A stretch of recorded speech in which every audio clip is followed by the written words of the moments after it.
So at this point we've done some math calculations. We found the total points per student, the average points earned by each student, total points earned total for the all tests for all students, the average score on each test, the high score for each test, and the low score for each test. In addition, we did a quick calculation to find out what would a 10% increase in total points look like.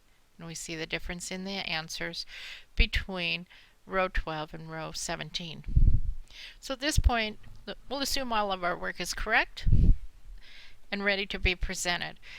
Showing this to a group of people might be important, and for that reason they'd pay attention. But if we can do anything to enhance the appearance of this and make it much more interesting, the understanding will be quicker and much more pleasant for everyone. So we're going to work on some formatting with purpose today. So first thing I want to do is I want to make my titles clear. Cell A1, I want to do what's called merging and centering across cells A1 through G1. I select those cells, and on the Home tab in the Alignment group, I click the Merge and Center button.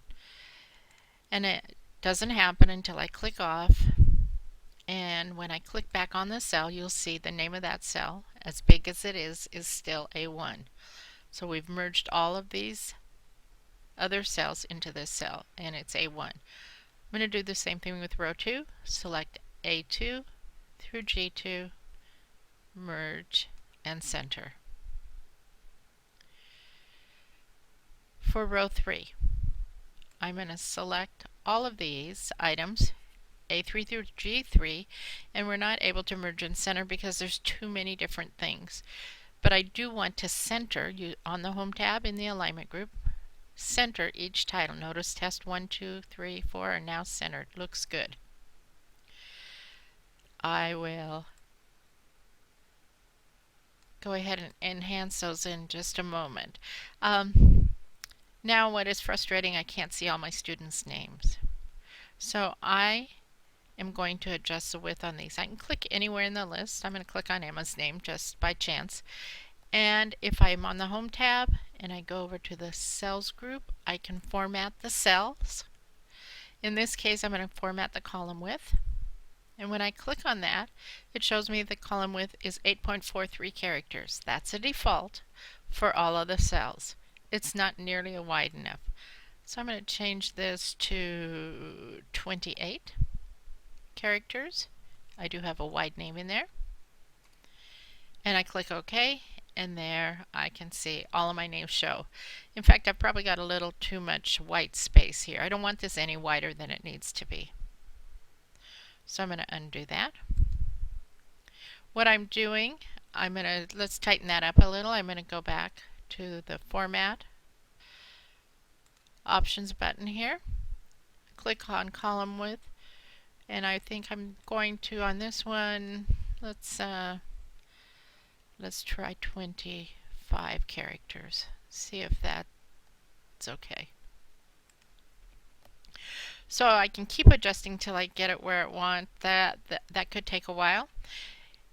I'm going to show you again. Not only can I adjust the column width, I can also do the row height.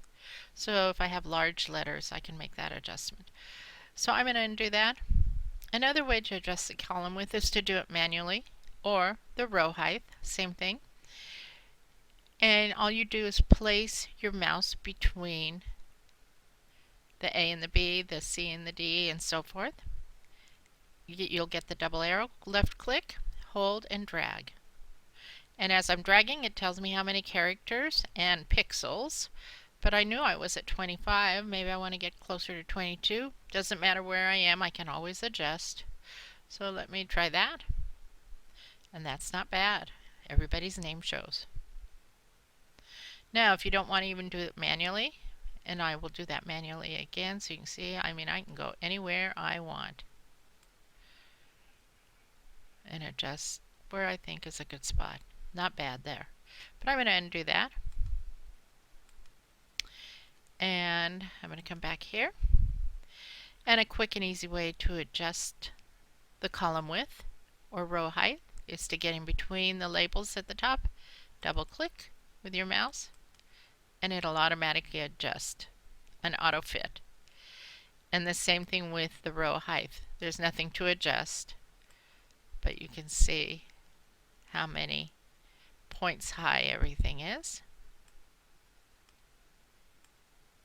Okay, and then another way to do this would be to go over to your format button and you can do an auto fit on the row height or the column width.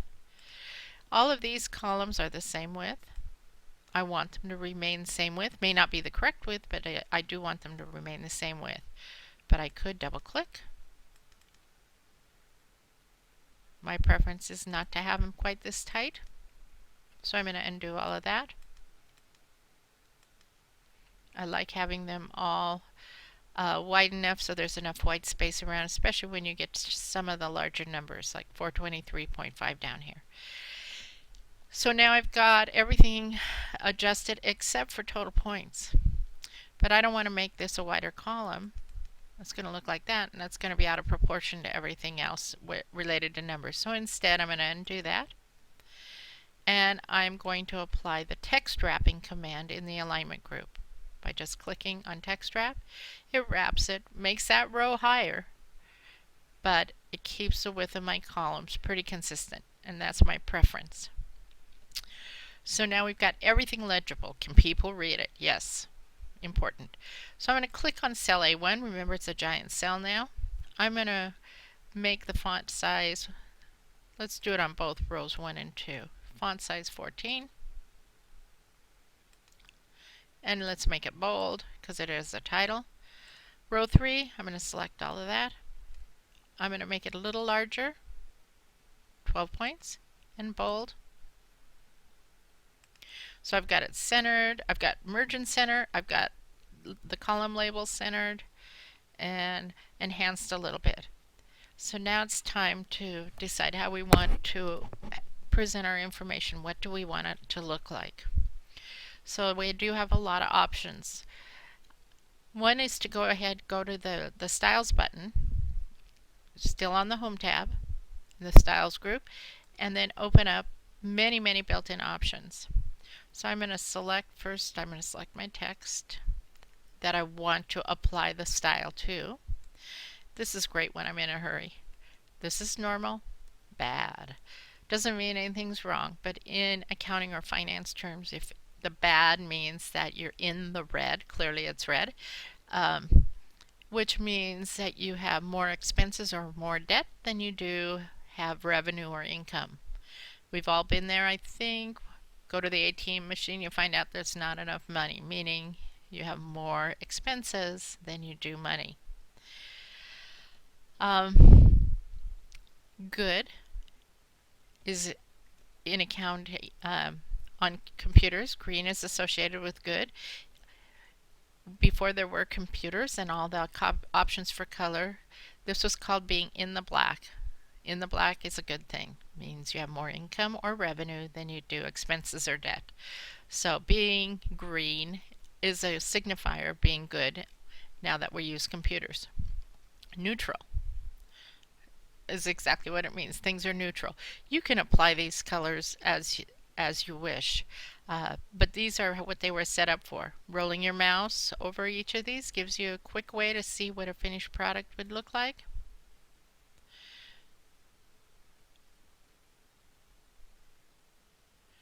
Even some that have no special colors, you can see they each have a different emphasis. Then we've got our theme colors.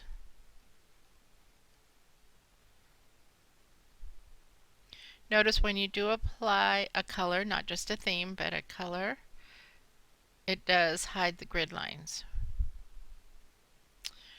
Okay. Since we do have the time, we're going to go ahead and manually fill these in. So I'm going to take my titles, and I'm just going to be really quick about this. Fill with some color. And you have to decide, now what do I want to emphasize? What do I want to draw attention to?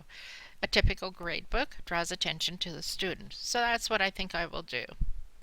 So I'm going to take usually a gradebook, it's easy to read 2 students at a time. I'm going to select my first 2 students, Felicia and Emma, and I'm going to skip the next 2 and select Cameron and Jordan.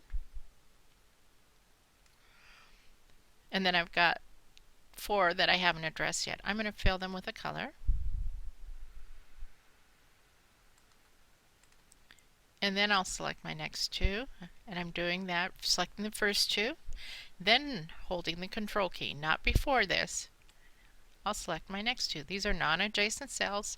They're not touching each other. They're not next to each other. And I'm going to make this a shade of green. And then the totals, including all the empty cells, because I want this to look sharp. I'm going to fill with the same yellow. Okay, so now I've added information, added some interest by adding some color, and then I can pick out my students quite easily. So I can zoom in a little bit and check that out a little more closely. So let's say that isn't what I want to do. Say I want to check out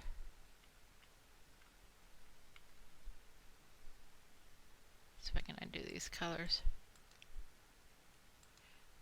I'm going to zoom in a little bit here. I'm going to took out a little more than I wanted. Okay, I think I've got everything back where I want. I'm going to zoom in a little here so we can watch this. So now, again, I can go ahead. I think I'll do my title line with the bright yellow. I might do my... Let me do test 1. Then I'll have a better idea what I want to do, how I want to finish this out. And test 3. Remember, it's easy. Color helps separate. So select the first one, then holding my control key, select column D, and I'm going to fill those with my color. Then I'll select column 2, or test 2 and test 4, and I'll make them a little different color.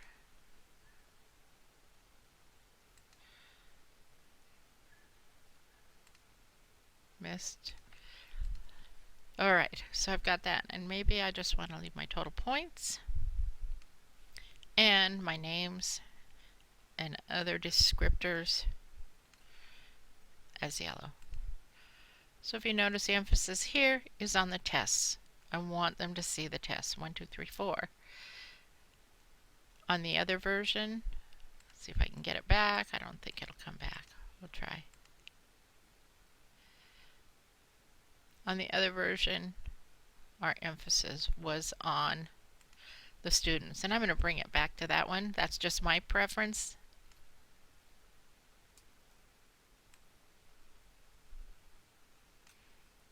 Let's do a fill again.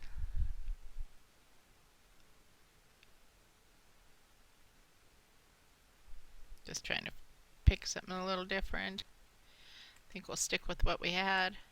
Some green and blue. Holding control on my second set of cells that I select so I can fill a whole bunch in with a variety of colors as I desire. So we're going to go back here. So as I said, when we do this, you notice that our grid lines go away. And sometimes that's a wonderful thing. Other times it's not. To add the grid lines back in, I'm going to select my chart, or my table, my spreadsheet once again. And in the font group, Home tab, Font group, this little square that some people thought might be a table, it's our border selection. I'm going to click the arrow there. And I can add all borders, meaning all of the cells will be brought back. Simple, easy to do. Anything that makes it easier for the reader is what we're about. Alright, we will continue. Practice formatting. There. Everything's set up. We're all formatted. Let's save.